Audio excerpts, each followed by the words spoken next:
The mansion sat like a concrete god above the hills of Monterrey, glass and steel framed against the dark, a symbol of untouchable wealth.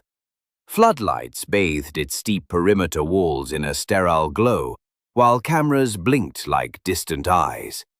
From the balconies, you could see the sprawl of the city below, a blur of neon, smog, and distant traffic. Life buzzed out there. Here, it waited. Inside, the air reeked of tobacco, gun oil, and old blood.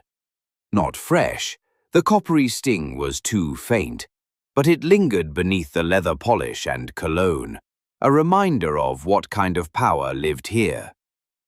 Javier Ruiz lounged in a deep leather chair in the center of the vaulted room, its high glass ceiling reflecting chandeliers like twin stars.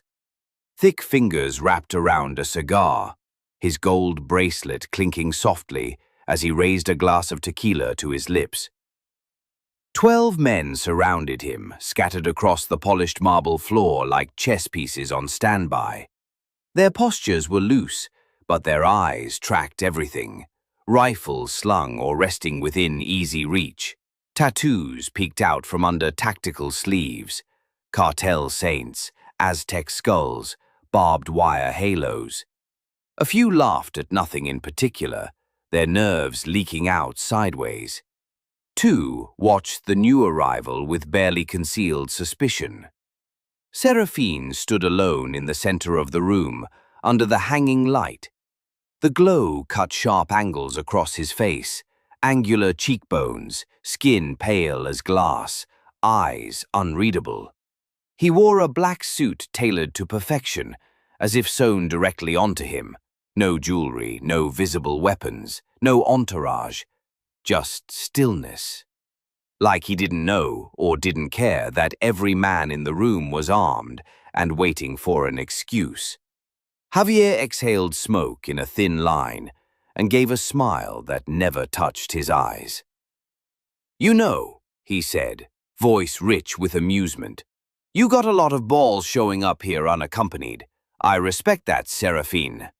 He swirled the tequila in his glass and leaned forward slightly, the leather chair creaking under him. "Takes guts," he added. "Perhaps now we can negotiate peace." Serafín didn't blink, didn't smile, didn't move. "I didn't come here to negotiate anything," he said, voice barely above a whisper. Javier blinked, the smile faltered, just for a second. Then Serafín added, even softer, "I came here to kill you." A pause stretched thin across the room like a live wire.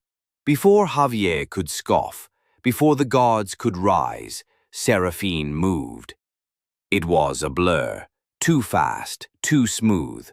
1 second he stood still, the next he was in front of Javier, arm extended, not punching but plunging. His hands slipped through tailored silk, skin, bone, sinew, and muscle like they were nothing. No resistance, no effort. Javier gasped, not a scream, just a sharp intake of breath, more confused than afraid. His eyes went wide, glassy. Serafín's arm had passed straight through his chest up to the elbow and was now pulling back, slowly, deliberately, clenched around something wet, red, and still pulsing. The heart.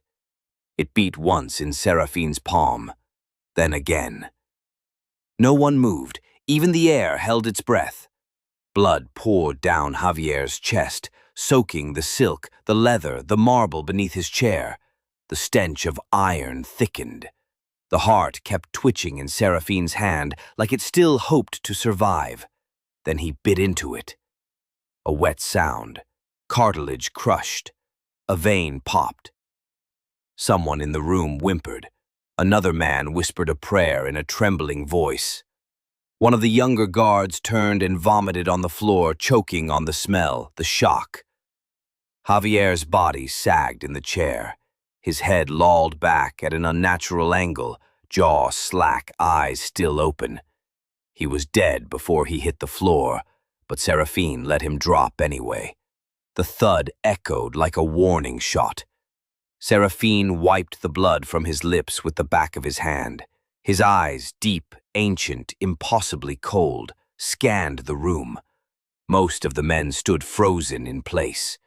One man's rifle clattered from his hands and hit the floor. Another took a half-step backward and then froze, realizing there was nowhere to go. One man passed out cold, collapsed sideways with a soft moan. No one reached for their weapon. "You all work for me now," Serafín said, voice as calm as before, cold and clean as glass. "Except him." He pointed to the unconscious man on the floor, his finger still stained red. "Get rid of him." Still no one spoke. No one refused. The silence wasn't fear anymore. It was worship, submission. Every man in that room had just seen God bleed a devil and eat his heart. Outside, the lights of Monterrey glittered like stars spilled across the earth. Somewhere below, a police siren wailed into the night. But up here, in the mansion on the hill, a new empire began, and not a single shot was fired.